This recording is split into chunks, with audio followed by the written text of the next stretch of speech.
পৃথিবীর অস্ত্র প্রতিযোগিতা এমন এক ভয়ঙ্কর পর্যায়ে পৌঁছে গেছে যেখানে একের পর এক ভয়ঙ্কর প্রযুক্তির জন্ম হচ্ছে। হাইপারসনিক এয়ার ডিফেন্স সিস্টেম, যেটা B2 বোম্বারকেও কয়েক সেকেন্ডে ধ্বংস করতে পারে।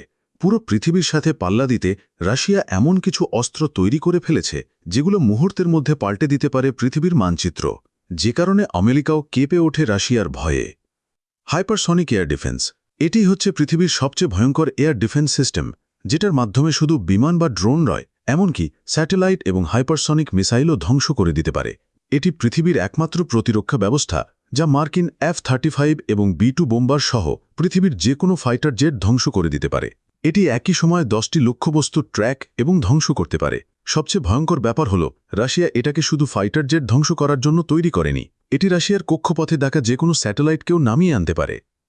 RS-28 সারমাট, এটি রাশিয়া তৈরি সবচেয়ে শক্তিশালী ব্যালিস্টিক মিসাইল। এটি শুধু একটি মিসাইল নয়, বরং আধুনিক যুগের সবচেয়ে বড় এবং ভয়াবহ ধ্বংসযোগ্য, যার কারণে আমেরিকাও চোখ তুলে থাকায় না রাশিয়ার দিকে। এই মিসাইল একাই 10 থেকে 15টি নিউক্লিয়ার বোমা বহন করতে পারে এবং প্রত্যেকটি আলাদা আলাদা শহরে হিট করতে পারে। এটির রেঞ্জ এতটাই ভয়াবহ যে মাত্র 12 থেকে 15 মিনিটের মধ্যে 18,000 কিলোমিটার দূরের বস্তুকেও নিখুঁতভাবে আঘাত হানতে পারে।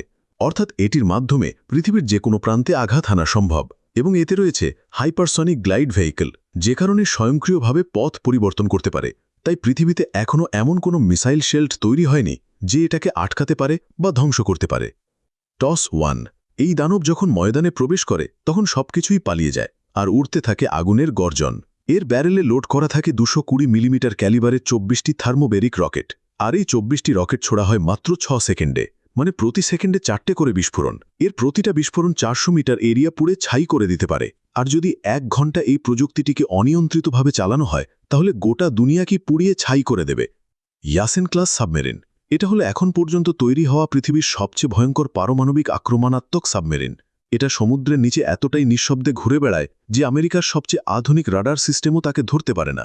এই সাবমেরিনে রয়েছে ক্যালিবার ও ক্রুজ মিসাইল, যে কারণে পানির নিচে এবং পৃথিবীর যে কোনো প্রান্তে হামলা চালাতে পারে। সবচেয়ে ভয়ঙ্কর ব্যাপার হলো, এই সাবমেরিন সবসময় 10 থেকে 15টি পারমাণবিক বোমা নিয়ে চলতে থাকে। এটি সমুদ্রের 1500 ফিট গভীরে চলতে পারে, মূলত সে কারণে কোনো রাডার সিস্টেমই তাকে ধরতে পারে না। আমেরিকা এই সাবমেরিনকে এড়িয়ে চলার কারণ হল, পৃথিবীর যে কোনো প্রান্তে যে কোনো দেশে, এমনকি যে কোনো শহরে এটির মাধ্যমে আক্রমণ করা সম্ভব। পাগডা, এটি দেখার পর আমেরিকার চোখ কপালে উঠে গেছে। এতদিন তারা যেটাকে নিয়ে দর্ব করে আসছিল, হাইপারসনিক স্টেলথ বোম্বার, সবকিছু থেকে এগিয়ে গিয়েছে রাশিয়া। তারা এমন এক বিমান তৈরি করেছে যেটা রাডারেও ধরা পড়ে না, এমনকি একবার উড়লে পৃথিবীর যে কোনো প্রান্তে পারমাণবিক বোমা নামিয়ে দিয়ে চলে আসতে পারে, যার নাম দিয়েছে পাগডা। যুক্তরাষ্ট্রের পেন্টাগন পর্যন্ত চুপ করে তাকিয়ে আছে রাশিয়ার দিকে। এটি এমনভাবে ডিজাইন করা হয়েছে এবং এতে এমন কিছু প্রযুক্তির ব্যবহার করা হয়েছে যার কারণে কোনো রাডার সিস্টেমই এর সঠিক লোকেশন দেখতে পারে না। একবার ফিউয়েল লোড করে 15,000 মাইল পর্যন্ত চলতে পারে, মানে রাশিয়া থেকে আমেরিকা গিয়ে হামলা করে আবার চলে আসতে পারে। মূলত সে কারণে এটিকে নিয়ে আমেরিকার এত ভয়। হাইপারসনিক ডিফেন্স, স্টেলথ বোম্বার, পারমাণবিক সাবমেরিন, এগুলো শুধু অস্ত্র নয়, বরং আধুনিক যুদ্ধনীতির প্রতীক। এই দানবগুলো কি শুধু নিরাপত্তার জন্য, নাকি সামনে আসছে এমন এক সময় যখন পৃথিবী আর কখনো আগের মতো থাকবে না? ভিডিওটি আপনার কাছে কেমন লেগেছে অবশ্যই কমেন্টে জানাবেন। আলমেরের অদ্ভুত দুনিয়া চ্যানেলটি একেবারেই নতুন, এজন্য সাবস্ক্রাইব করে বেল আইকনটি চালু করে রাখুন।